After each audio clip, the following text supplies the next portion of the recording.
우리 오늘은 우리 예수님께서 예루살렘에 입성하심을 기념하는 우리 종료주일이 됩니다. 그래서 지금까지 제가 이 치명적인 죄악 시리즈에 대해서 말씀을 드렸는데 잠시 그 말씀 시리즈를 쉬고 오늘 이 본문 말씀을 토대로 여러분들에게 이 하나님 말씀을 전하려고 합니다. 우리 예수님께서는 이 세례 요한으로부터 요단강에서 세례를 받으시면서 이제 공생애를 시작하지 않으셨습니까?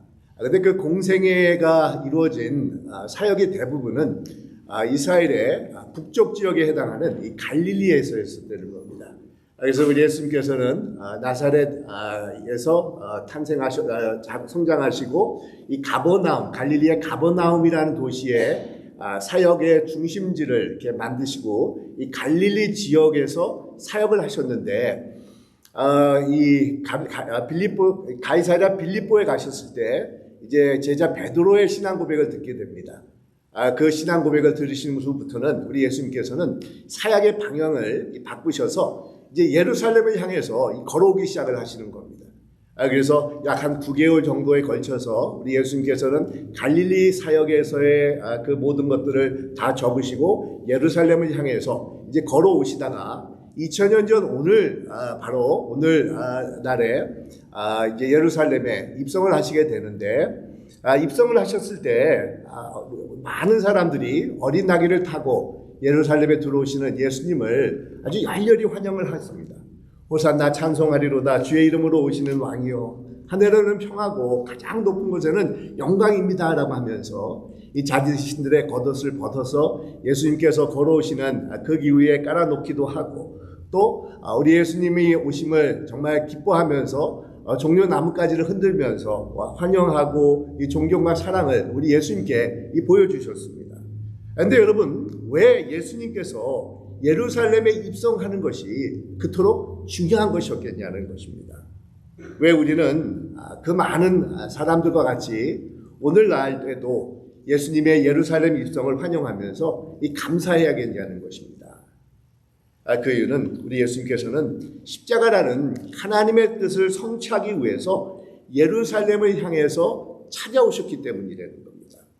이 십자가란 모진 고난과 죽음이 자신을 기다리고 있음을 잘 알고 계셨음에도 불구하고 우리 예수님께서는 이들 마다하지 아니하시고 온 인류의 죄악을 짊어지시기 위해서 십자가를 지시기 위해 예루살렘을 찾아오셨기 때문이라는 겁니다. 이런 예수님께서 걸어오신 십자가를 향한 이 여정에 이 동참해 보려는 뜻에서 우리 기독교에서는 사순절 기간 동안에 이 금식과 같은 절제의 삶을 강조하면서 이 조금이나마 이 주님의 십자가에 동참해 보는 그런 기회로 삼아오고 있습니다. 이에 우리 교회에서도 지난주부터 우리가 체인 금식 기도를 시작해서 오늘 이렇게 제가 세 보니까 한 9분 정도가 오늘 금식 기도 체인에 이제 참여를 하시게 되는데, 여러분, 우리가 금식과 같은 절제를 이 사순절 기간 동안에 실천하는 것은 이 세상을 향해서 쏠려 있었던 우리의 마음에 소위 말하면은 이 브레이크를 걸어보기 위해서라는 겁니다. 금식을 통해서 이 세상적인 것으로 체험을 받으려는 우리의 삶을 잠시 멈추고 이 주님께 시선을 고정시킵니다.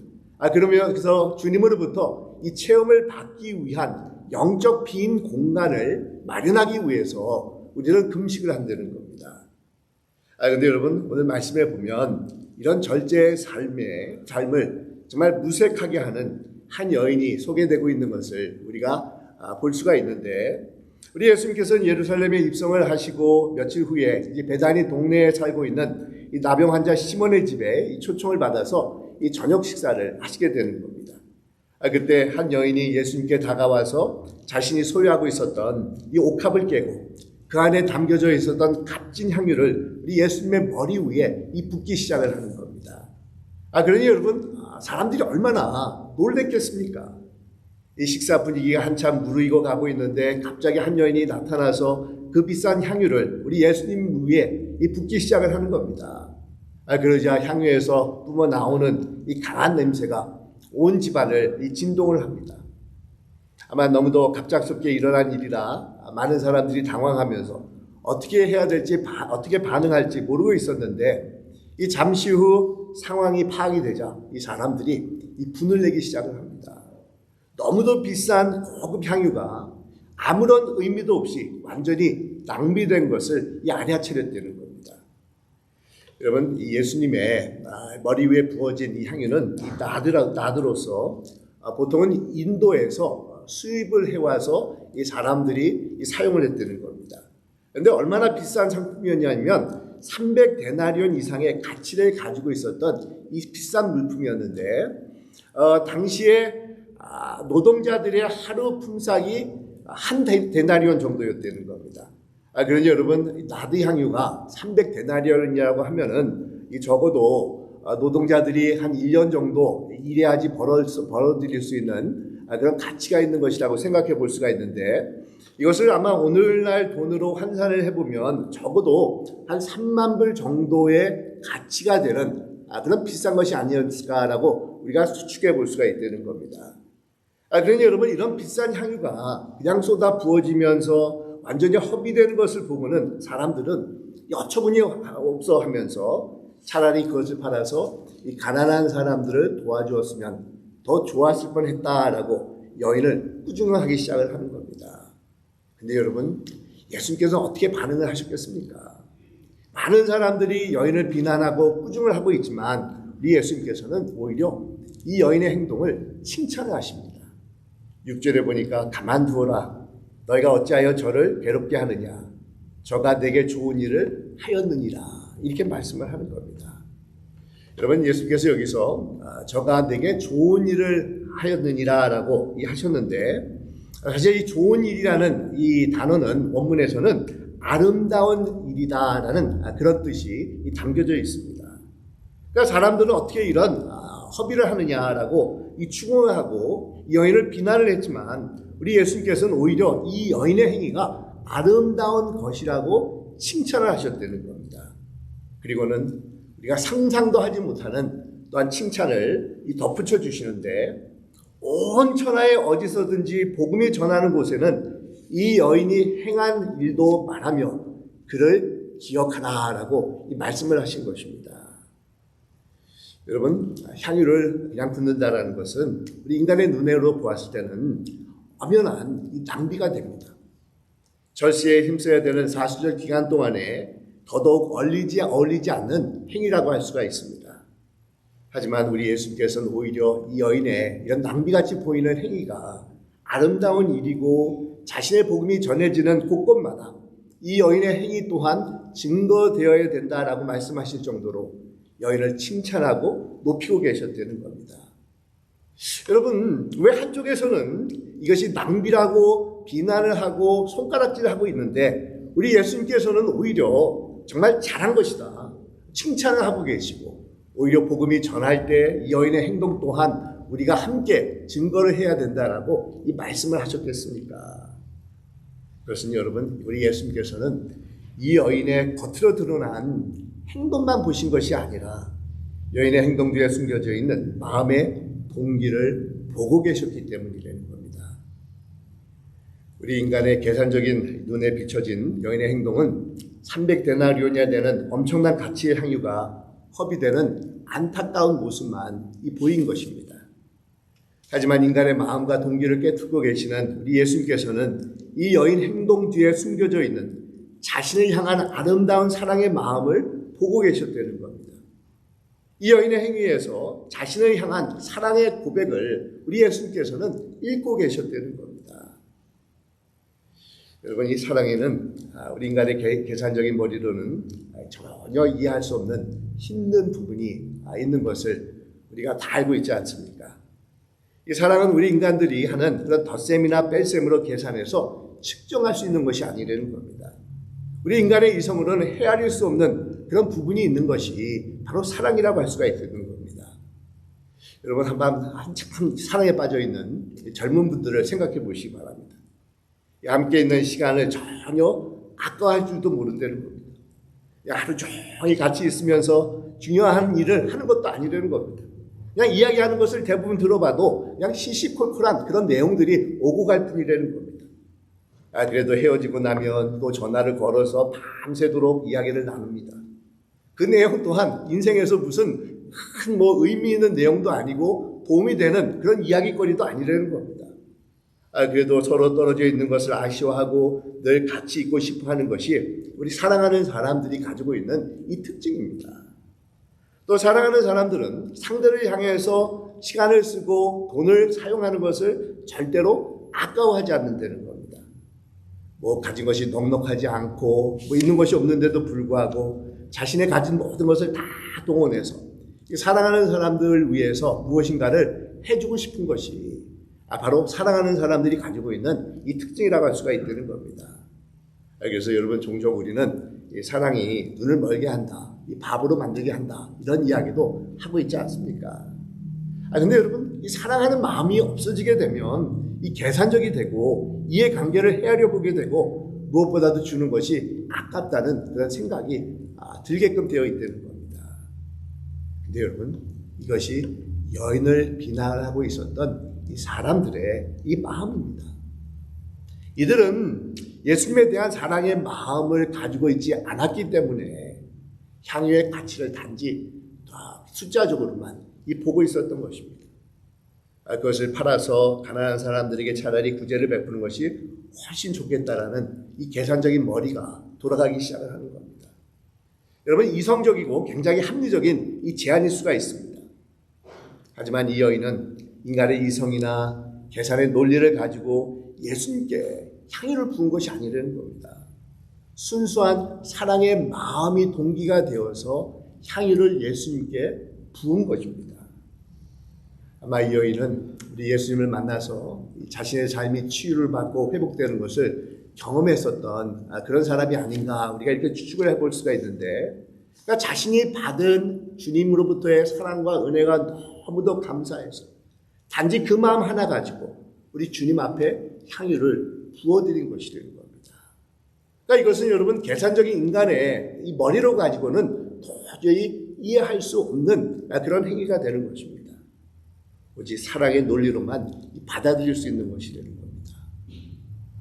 그런데 여러분 이것이 또한 우리를 향해 다가오신 우리 하나님의 마음이 이 가운데서 나타나고 있지 않습니까?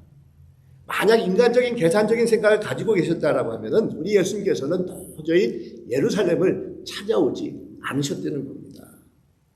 우리 예수님께서 예루살렘에 찾아오신 이유는 십자가에서 돌아가시기 위해서인데, 여러분 세상 어떤 사람이 죽기 위해서, 그것도 정말 고통의 그런 형태인 십자가에서 죽기 위해서 자발적으로 찾아오는 사람이 어디 있겠냐는 것입니다. 주님의 십자가는 우리 인간의 생각으로는 도저히 이해할 수가 없는 것입니다. 하지만 우리 하나님께서는 우리 인간이 가지고 있는 이런 계산적인 생각이 아닌 사랑의 마음에 의해서 움직이셨기 때문에 자신의 독생자를 아낌없이 이 세상에 보내주시고 예루살렘을 찾아오게 하셔서 십자가를 지시게 만드신 것입니다. 그러니 여러분 이 향유를 쏟아붓는 이 여인의 행위에서 무엇이 나타나고 있겠습니까? 우리를 위해서 자신을 십자가에서 대속물로 내어주신 하나님의 한없는 이 사랑의 마음이 이 가운데서 표현되고 있다는 겁니다. 또한 여인이 예수님으로부터 칭찬을 받은 이유가 있다고 하면 자신에게 주어진 기회를 놓치지 않았기 때문인데, 여러분 여인은 자신에게 주어진 기회가 주님께 사랑을 표현할 수 있는 마지막 기회일 줄 모른다라는 이 생각을 가지고 있었습니다. 이 여인의 마음속에는 얼마 안 있으면 예수님께서 죽음을 맞이할 수 있겠다라는 그런 생각을 감지하고 있었다는 겁니다. 우리 유대인들은 장례식 때 더운 날씨로 인해서 시신이 빨리 부패가 되기 때문에, 그래서 냄새가 날 수가 있기 때문에 시신에 향유를 바르는 그런 풍습을 가지고 있었는데, 우리 여인은 예수님의 몸에 향유를 부으면서 곧 닥치게 된 예수님의 죽음을 암시하고 있었다는 겁니다. 그래서 우리 예수님께서 뭐라고 말씀을 하고 계십니까? 내 몸에 향유를 부어서 내 장례를 미리 준비하였다, 이렇게 말씀을 하고 계시지 않습니까? 근데 이런 여인과 이 비교되는 그런 사람들이 있었는데, 이 바로 예수님의 이 제자들이었다는 겁니다. 우리 예수님께서는 예루살렘으로 향하는 여정길에서 이 제자들에게 적어도 3번 이상은 예루살렘에 도착을 하게 되면 이 고난을 받고 십자가를 지게 될 것을 제자들에게 이 말씀을 하셨는데, 그럼에도 불구하고 제자들은 예수님의 그런 말씀을 전혀 깨닫지도 못하고 이해도 하지 못하고 받아들이지도 못하고 있었다는 겁니다. 이 제자들의 마음속에는 예루살렘에 도착을 하게 되면 이제 우리는 정말 한 자리 하겠다라는 그런 생각으로만 가득 차 있었다는 겁니다. 그러다 보니까 예수님의 말씀이 마음속에 들어올 리가 없었다는 겁니다. 여러분, 이 사람들의 심리는 자신들이 듣고 싶어하는 것들, 이 자신들이 믿고 싶어하는 것들, 또 받아들이고 싶어하는 것들만을 수용하는 그런 경향들을 가지고 있는 것이 우리 인간들의 심리라고 할 수가 있습니다. 그러니 여러분, 예수님께서 며칠 후에 체포가 되어서 십자가를 짊어지실 때 이 제자들이 어떻게 행동을 했겠습니까? 이들은 너무도 두려운 나머지 다들 우리 예수님을 부인하고 도망을 가지 않았었습니까? 왜냐하면 자신이 원했던 그런 예수님은 능력의 메시아고 영광의 메시아고 이 권력의 메시아였는데, 너무도 허무하게 예수님께서 십자가를 짊어지시기 위해 잡히시게 되자 겁도 나고 또 실망이 되어서 이들은 하나같이 예수님을 버리고 도망을 가게 되었다는 겁니다. 이에 반해 여인은 예수님이 예루살렘에 들어오시면서 죽음이 가까이 온다는 것을 느끼기 시작을 합니다. 그리고는 놓칠 수 없는 기회에 자신을 내어드리며 예수님을 향한 자신의 사랑을 고백을 한 것이라는 겁니다. 여러분, 이 여인이 기회를 놓치지 않았던 그 이유가 있다고 하면 자신이 원하고 바라는 예수님이 아니라 우리 예수님의 진정한 모습을 이 여인은 바라보고 있었기 때문이라는 겁니다. 인간 눈에 비춰진 십자가를 지신 예수님은 너무도 나약하고 힘이 없는 그런 모습에 불과합니다. 십자가를 지신 예수님은 도저히 하나님께서 보내신 이 구원자 메시아라는 것을 생각할 수 없게 만드는 것이라는 겁니다. 하지만 여인은 그럴지라도 우리 예수님을 있는 모습 그대로 받아들이고 사랑을 하기를 원했다는 겁니다. 그러니 여러분, 얼마나 아름다운 여인의 모습이겠습니까? 자신이 바라고 원하는 예수님이 아니라 나약하고 허무하게 십자가를 지시기 위해서 예루살렘에 들어오신 예수님을 있는 그대로 인정을 하고 바라보면서 사랑을 한 것입니다. 그러기에 여인은 기회를 놓치지 않고 향유를 부으면서 예수님의 장례를 준비를 한 것이라는 것입니다. 여러분, 어떻습니까? 여러분은 십자가를 어떻게 바라보고 계십니까?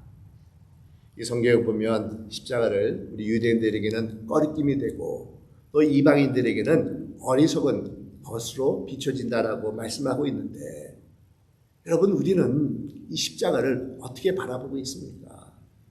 우리 하나님께서 주신 이 십자가를 있는 모습 그대로 우리가 받아들이면서 십자가를 통해서 우리 하나님께서 주시는 그런 놀라운 은혜를 우리 받아들이기를 원하고 계십니까? 아니면 말로만 십자가를 외치고 정말 십자가에 달리신 주님을 믿고 바라보고 사랑하는 것을 정말 거부하고 있는 우리들의 모습을 발견할 때가 있지 않습니까? 여러분, 십자가를 통해서 우리 주님께서는 하나님의 그 놀라운 은혜와 또 사랑을 우리 모두에게 부어주시기를 원하고 계시다는 겁니다. 또 마지막으로 여인은 자신의 모든 것을 아낌없이 주님께 내어드렸기 때문에 복음이 전파되는 곳에 이 여인의 행위 또한 증거되어야 된다는 것을 우리 주님께서 이 말씀을 하신 것이라는 겁니다. 여인이 향유를 예수님께 부어드릴 때 그 모습을 보면 이 여인은 향유를 담고 있었던 이 옥합을 완전히 깨트려 버립니다.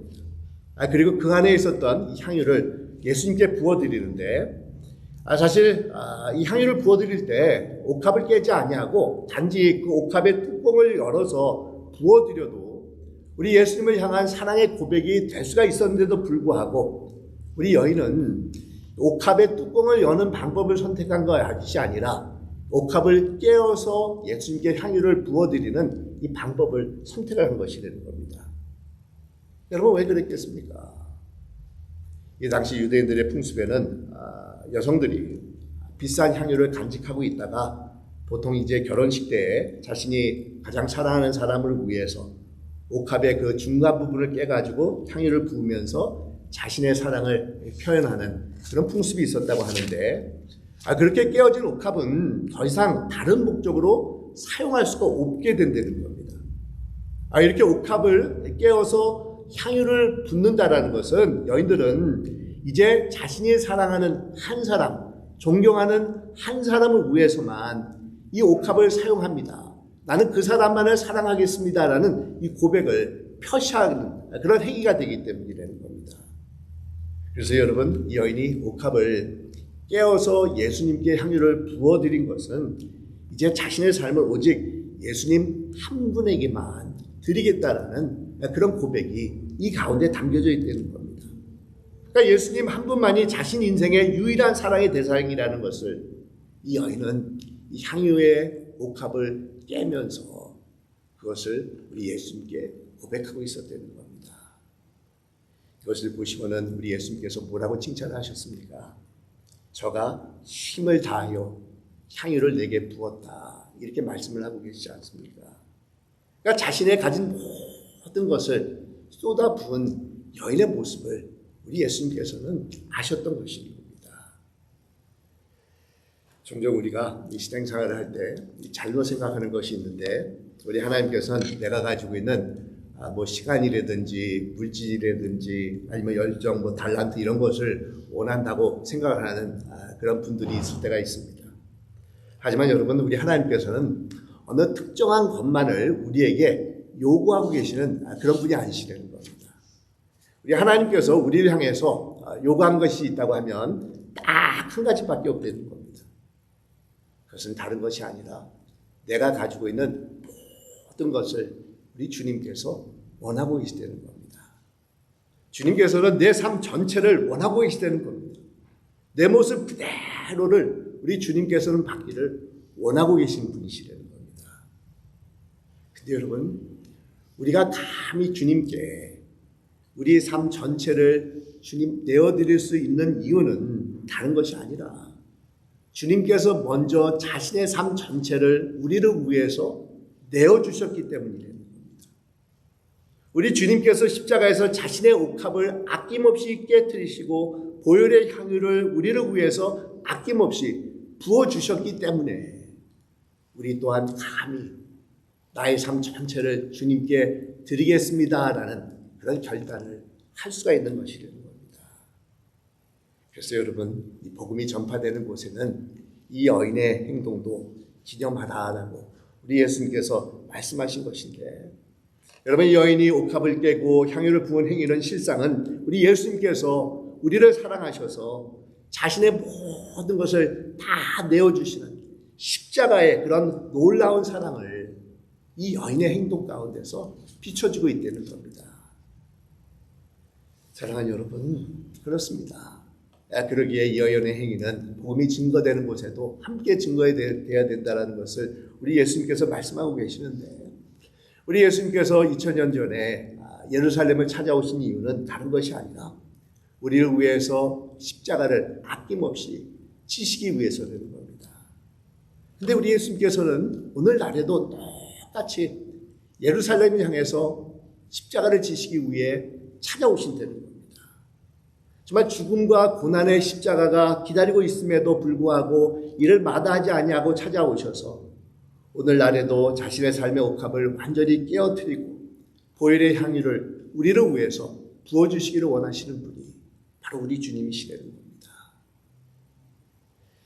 이 기독교 역사에 보면 독일의 경건주의 운동을 펼쳤던 진젤 도르프라는 그런 백작이 있는데, 이분은 이제 어느 날 이 박물관을 이렇게 뒤졌다가 예수님이 십자가에 못 박혀 돌아가시는 그런 그림을 이렇게 보고 있는데, 갑자기 성령께서 이분의 가슴 속에 아주 뜨거운 감동의 마음을 불릴듯이 일으켜주는 것을 체험을 합니다. 특별히 그 그림 밑에 쓰여진 나 너를 위해 몸버려 주었거니만 너 날 위해 무엇을 주겠느냐라는 그런 글을 읽었을 때 더 이상 주체를 하지 못하고 그 자리에서 무릎을 꿇고 주님께 한없는 눈물의 기도를 드리면서 자신의 삶을 주님 앞에 드리기로 이 결단을 했다고 합니다. 그런 후에 이 진젤 도르프 백작은 자신이 가지고 있는 전 재산을 주님을 위해서 드리면서 이 당시에 핍박받고 가난한 자들을 자신의 영토 안으로 이렇게 초청을 해서 그 안에서 들어와 살게 하고 또 많은 선교사들을 지금으로 말하면 이 캐리비안 지역에 이게 파송을 해가지고 노예들을 이렇게 선교하는데 이 앞장을 서면서 일생을 하나님 앞에 헌신했었던 기독교 역사에서 정말 한 획을 긋는 아주 큰 역할을 감당했었던 사람이 바로 진젤도르프라는 이 백작이었던 겁니다. 근데 여러분 그렇습니다. 나 너를 위해 몸버려 주었거니만 너 날 위해 무엇을 주겠느냐. 이런 질문을 우리가 받았을 때 여러분 우리가 어떻게 반응해야 되겠습니까? 주님께서는 우리를 위해서 아낌없이 자신의 삶 전체를 내어주셨다는 겁니다. 그 은혜를 받았기 때문에 우리 또한 감히 주님 앞에 그렇습니다. 주님께서 가진 모든 것을 나를 위해서 베풀어 주셨기에 나 또한 감히 내 삶을 주님 앞에 내어드리겠습니다라고 결단할 수가 있다는 겁니다. 사랑하는 여러분, 오늘 한 여인이 자신의 옥합을 깨고 향유를 우리 예수님 앞에 부어드린 것처럼 정말 그 은혜가 너무도 감사해서 자신의 삶을 우리 주님 앞에 내어드리기를 결단하시는 여러분들이 되시기를 간절히 축원드립니다. 이번 고난 주간을 맞이해서 그 십자가의 은혜, 다른 은혜가 아닙니다. 바로 나를 위해서 자신의 삶을 아낌없이 내어주신 우리 하나님의 그 무한한 은혜를 우리가 경험하면서 정말 우리 자신의 삶을 우리 하나님 앞에 내어드리기를 감사함과 기쁨으로 결단하시는 여러분들이 되시기를 주님의 이름으로 축원드립니다. 기도하겠습니다.